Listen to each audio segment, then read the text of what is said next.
Oh man, I'm excited, Dan. I am excited. You're nervous. Yes, sir. Yes, sir. Guys, this is Dan Millraney. We met Dan because of Easton Online, right? Yep. And tell Easton Online is the consulting business that we run through the Easton end of things. Um, and you have never met me or anything like that before, or anybody of us. So let's start there. Why did you contact us? Why did you hit us up? Yeah, I needed these systems, and I saw a Facebook video, and you basically, I was going through some struggles running the academy, and it was like you were talking directly to me. Dude. Like every single thing you were saying was what I needed.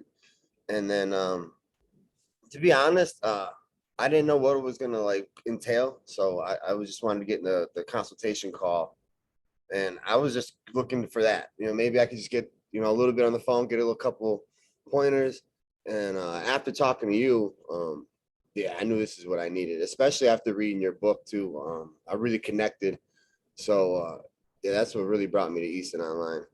Because we have a similar story, right? We're both martial artists, like lifelong kind of martial artists. We both went down training in Albuquerque, right? At Jackson's.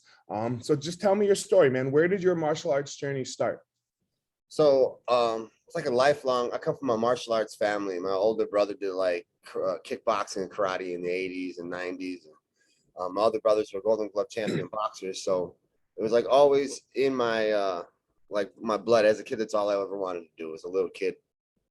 But then we grew up in the teen years. We all kind of got in a lot of trouble. Kind of got How away old are from you? martial arts. I'm 35. And where did you grow up? Where is this? Chicago suburbs, about 20 minutes outside Chicago, 30 minutes. Okay. Bolingbrook. I visit, a couple different towns out here. But yeah, we all got mixed up in gangs and all kinds of drama and stuff. And then I found my way back to the martial arts in my late teens, and it kind of saved me from the bad spot I was in. When you say trouble, talk to me about the trouble, like little trouble, like you get in Oh trouble no, at school, or like big trouble. really, really, really, really big trouble, like jail and stuff. Yeah, as a Okay. teen, that was a lot of big trouble, man. So and like gangs, like you were for real in the gangs, right? Like not Oh yeah, like dropped out of high school, right? Like yeah, all day. I dropped out of high school. We were pretty what made involved. you what made you decide? How did you go this gang route? So my whole my brothers, we are all kind of like I kind of followed an. I don't want to blame it on them because everybody's got their own decisions, but all my older brothers were involved. I come from a family where all of us been to jail. Even the girls have all been to jail, man. So it's pretty rough, pretty rough. You're an equal opportunity family with the jail. Yeah, rough. It was pretty rough. So, and you know what, my brothers and my family, they did the best to keep me away from it. When I was little, I was like really into school, man. I was smart. I was in all the accelerated learning programs. But around that tough teenage years when you're going through all this, it just looks so. I wanted to be cool like those guys. I wanted to do that. And And you're a Chicago boy, so you're a Michael Jordan fan, obviously, right? oh yeah, I mean, he's the GOAT, right? Or do we have to argue this? no debate, no debate. Man, I'm so happy that I raised my kids right, because they both agree that Michael's the GOAT. And Simon, my youngest one, he even says that his favorite player is Kobe. So you like, Simon, who's your favorite player? Kobe. Simon, who's the best? MJ. And I'm like, oh Right. man, I like my parenting success is done. Yeah, well done. But I was watching The Last Dance last night because we got stuck in an airport. So what do? You just find some shit on Netflix that you watched 10 times already and you watch it again.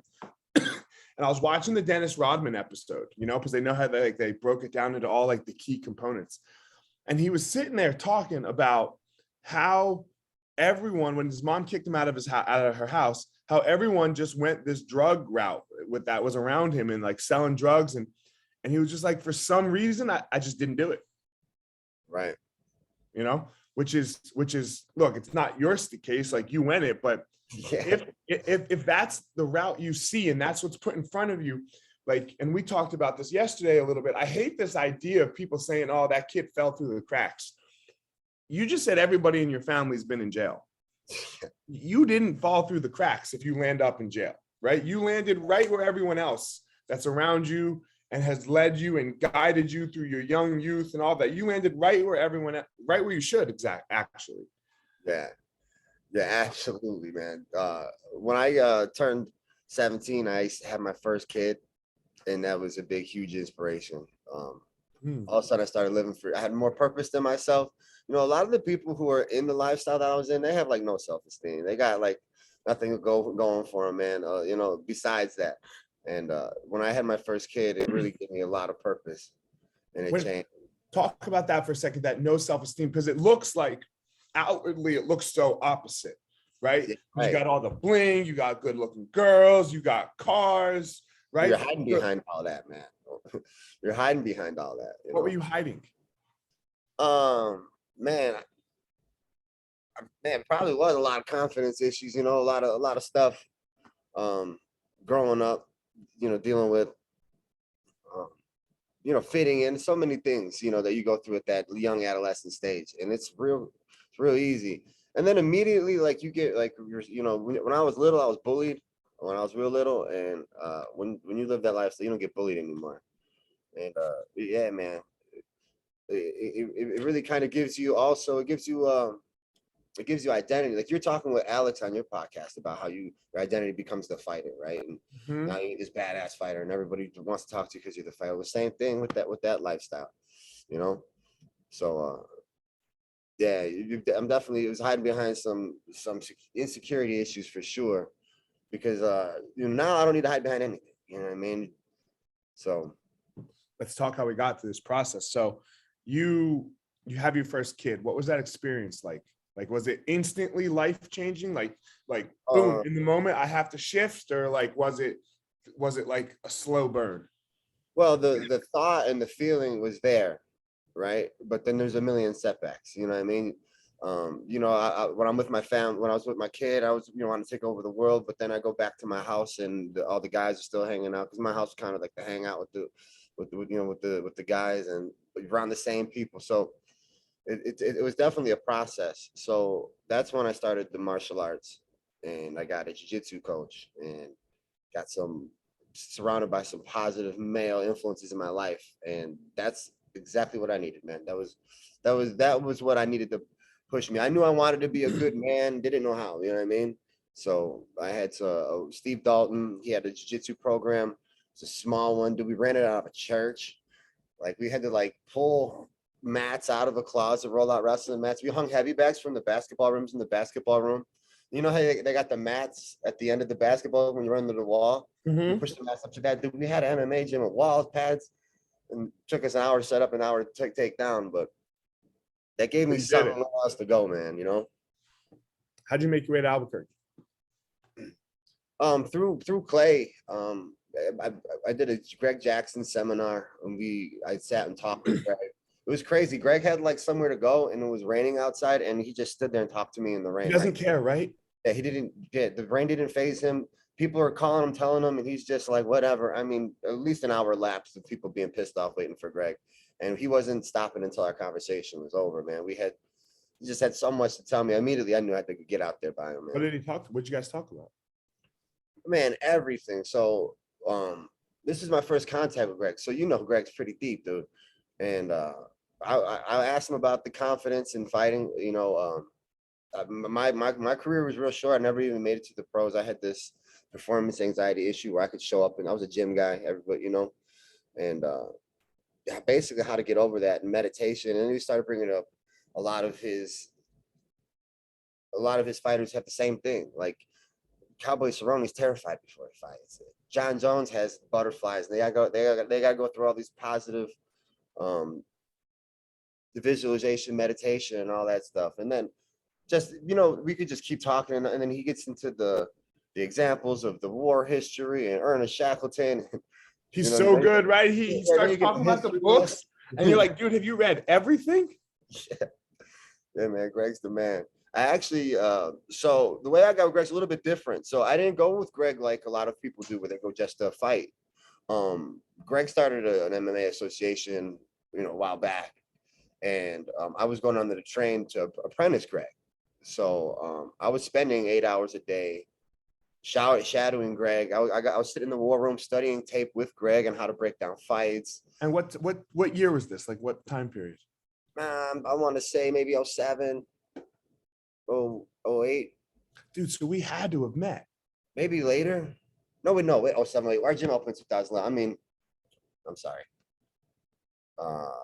It had to have been 15, Okay. 2014, 2015. All right. Yeah, because 07, 08, 09, Yeah, I was no. there. Yeah. Okay, go ahead. I was thinking about another story. So, I got to spend a lot of time. We actually read the Book of Five Rings together, like in our classroom, sitting down, describing each excerpt and how it relates to fights. And I got to learn so much. I got to meditate with them, and I really got a lot from Greg. Greg was life changing, man.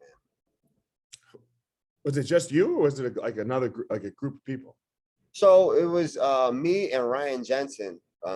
Okay. Jensen from the UFC. So Yeah, I know who he is. it was me and him. We came up together through the Jackson system. We got our belts together and stuff, and certifications and all that. So it was me, him, and Greg in a classroom hanging out all day doing. Oh, that's cool, man. It was incredible, dude. Then I went to all the practices, of course. So then I maintained this relationship, going back and forth, training in the practices, shadowing Greg, and man. And then so are you living in Albuquerque at that time?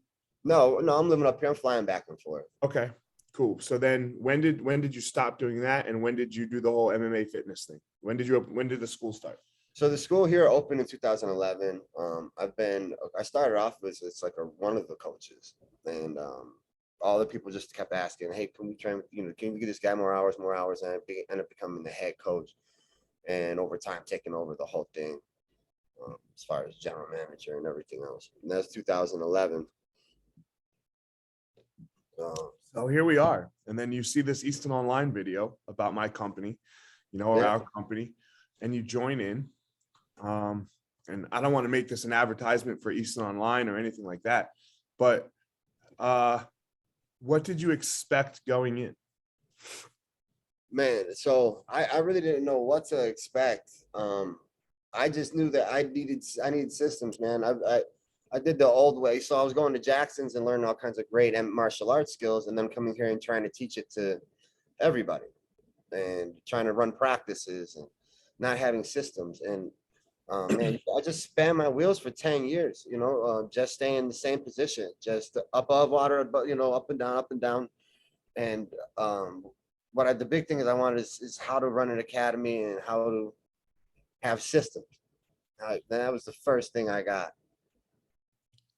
I want everyone to now hear and understand why you are on the podcast with me, because you said it, you're like, holy cow, man. So I asked you yesterday, you said yes, and then you're super nervous. Yes, sir. And you went and you just said on the pre-call, you're like, man, I just watched all of them, like every podcast. And yeah, sure, I've had some famous people on, but almost none of them, I would say, have achieved what you have, in my opinion. They're great, and they're like, and I know people can be like, Ellie, you have Alistair Overeem on there. He's like the winningest heavyweight combat sport athlete ever. True statement, true statement, without a doubt. But yesterday when it clicked for me, Dan, when we were in our one-on-one meeting for Easton Online, and you were like, yo, let me just pull up this Google Drive. And I was like, God damn. like where you were when we started a year ago, not even the school. We won't even talk about the school, but just where you were. You were uneducated. I didn't know how to work the computer. Right. You couldn't work the computer. I couldn't work the computer. You could not work the computer. I literally had to teach myself how to type. And we had to spend 20 minutes of each 40-minute phone call talking you through how to work the fucking computer, which is something. Okay. So you don't understand. So we sat down the other day as a Easton Online group, and we were like, okay, we need to write out exactly what we have, a curriculum for Easton Online. And we titled it How to Work a Fucking Computer, because it was because it's a hard thing. But you were that person. You couldn't work the computer. You had no clue how to really get on a Zoom. You couldn't do shit. I would say do this, and you were like, huh? And then we had a couple meetings where like you just were upset. Man, I was in a bad place. Well, explain the bad place. Yeah, man. So everything you said, but then I have the responsibility of the world. You know, I got 200 students, I have a family, I got to live up to these shoes. And then, and I'm in this group, and I feel like everybody else is getting it so easy. I'm looking at some of these other guys, like, why are they even here? Like they're good. You know what I mean? So it's tough, but man, you always got to find a way. You know what I mean? I got kids in the kids class who have tough days, and they tear up. I say it's okay to cry, but it's not okay to quit, man. So just had to stick with it. I was in a super dark, you know, I was in a bad place, man. It's starting to feel like I couldn't fill the shoes, you know. And what does that feel like? When you feel like you can't fill the shoes. One of the things that you said to me was you just like shut down, right? You do nothing, right? So what is that feeling like for you when you're like, oh my God, and you're getting overwhelmed and you just, nope, I ain't gonna do shit?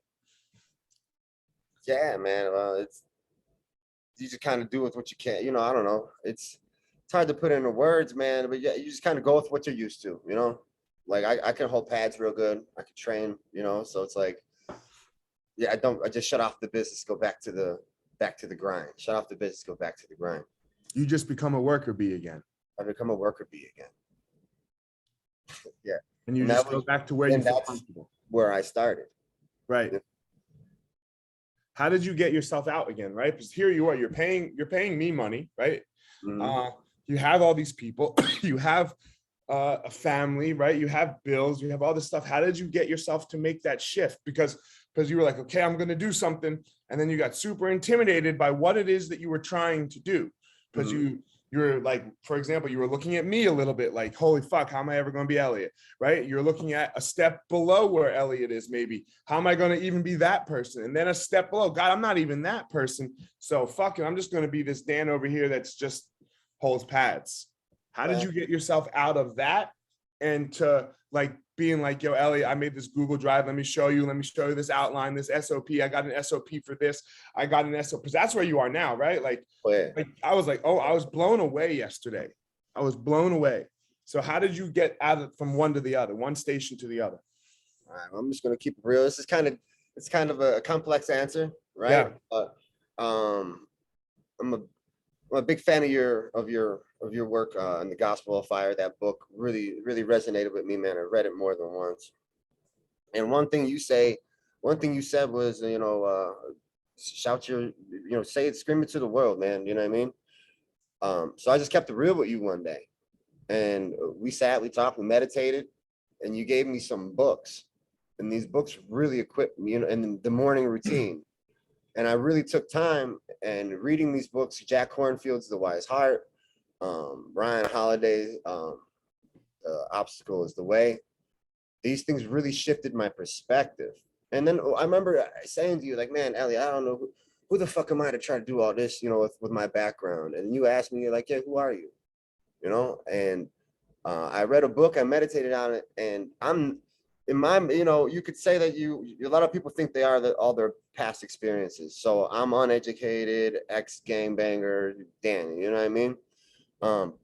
It took me a lot of work to realize that that's not me at all, dude. Like that was one chapter in my life or whatever, but that doesn't make who I am. So I started feeling, you know, building myself back up, a complete new person, and I'm ready to take on anything. I just, you know, going for it, not doubting myself before I get into the situation, just starting action, right? I got that from Ryan Holiday's book. I just start action. So say you tell me to do something I don't know how to do, well, I just start doing it, and I do it unskillfully, and then I figure out how to skillfully do it better. I suck until I suck. You suck until what? I don't suck anymore. Say that again. I suck until I don't suck anymore. That's gold. And you're just okay with it now. Yeah, it's okay. It's jujitsu, man. You get armbarred every class, and then one day you swing those legs around someone's neck and hit your first triangle. Oh, okay. So, you know. It's weird, right? Because you don't remember. I don't remember when I got good at jiu-jitsu. No, I have no recollection of it. Like I'm not like, oh, today I suck and now I don't suck. Like you can't pinpoint when that happened. no, but I can pinpoint the spark, right? Even in jiu-jitsu too. I remember I used to always have like I used to get bigger guys that would never even open my guard. I just hold my guard, and I never submit anybody. And then eventually they passed my guard and beat me. One day I opened my guard. Just open my guard, and then boom, I hit my like arm bar on a blue belt. And I was like, damn. And it hit me. Okay, you got to open your guard if you want to hit people with submissions. You know what I mean? And it's the same thing here. It's like you got to open your guard.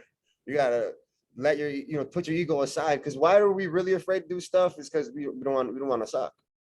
It hurts our egos. You know what I mean? The ego, it's your enemy. Also, I've learned, man, that especially with Ryan Holiday's book, I keep quoting him, but the obstacle is the way, man. The obstacle is the way. Like by me not being able to do these things at first, it made me do them, right? And now I'm equipped with these skills, and it's just making me stronger. These obstacles made me be able to do what I am able to do today, and I'm just getting started. You know what I mean? This is okay. So you asked me why I want you on the podcast, and this is why. Because you're right. This is why, man. Because you know who it's hard to see that you could be? It's hard to see that you could be Alistair Overeem. Right. Right? You're like, yo, yeah, okay. Right? You want me to be the winningest heavyweight combat sport athlete ever? Okay. Right? Know who that's even a little possible. Know who you can't be? You can't be Huron and Henna Gracie. Because why? Your dad's not Horian, and your grandfather didn't create jiu-jitsu.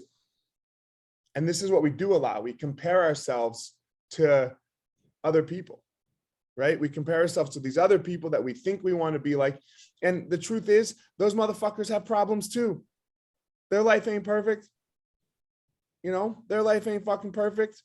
So we don't even know what their problems could be way worse than our problems for all we know. Right. You know? And we compare ourselves, and we do it so often, but none of us started at the same place. Like I think when we're gonna, quote unquote, and I don't like judging people, right? But when we're gonna judge the success of somebody, let's look at where they started and look at where they ended up. Right.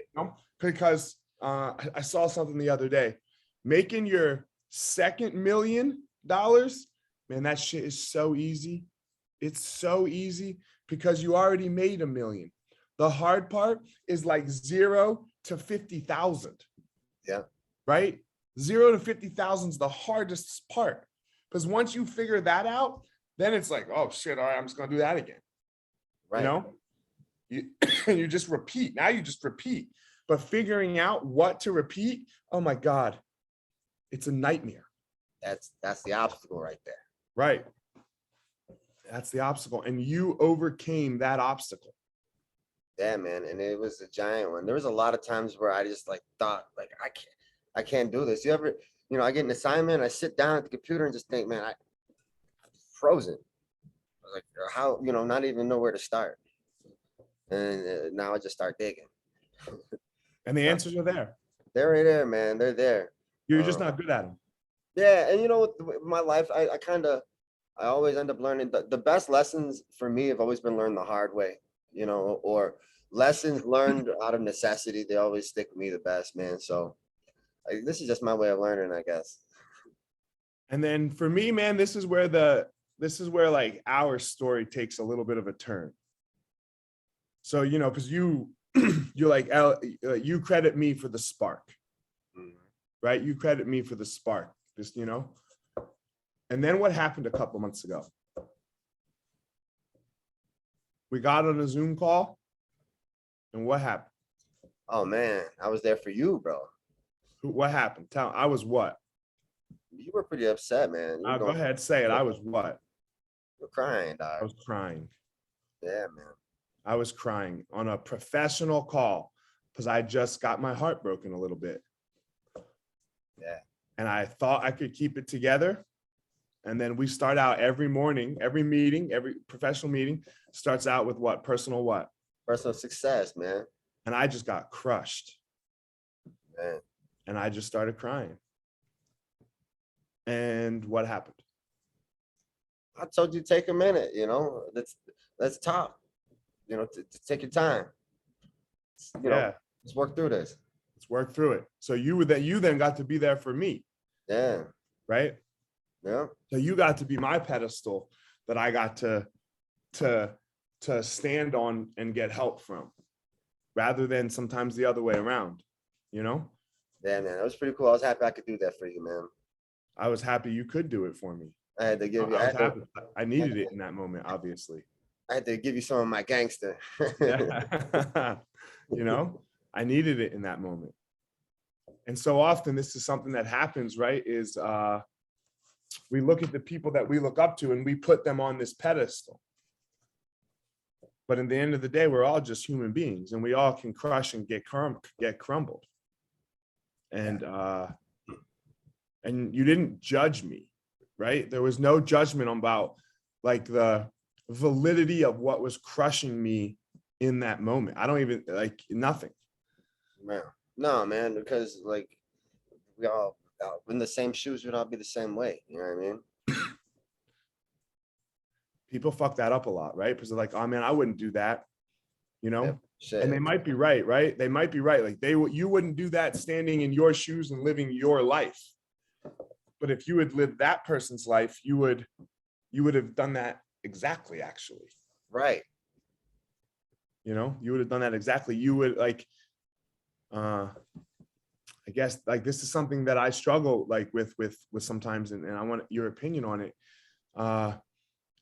When you look at someone, you're like, man, I could never be a gangbanger like Dan, or I could never be broken and homeless and yada yada. And yeah, sure, I'm not going to do that now. Like that, it would be really hard for me to get broken homeless now. But back that shit up like 25 years, and let's look at a couple of decisions, two little ones maybe, Or you just grew up in a different neighborhood, right, with different parents or no parents, right. It looks so easy from the outside, it wasn't so easy for you. No. So, man, as we close it here, the questions I always ask. Okay.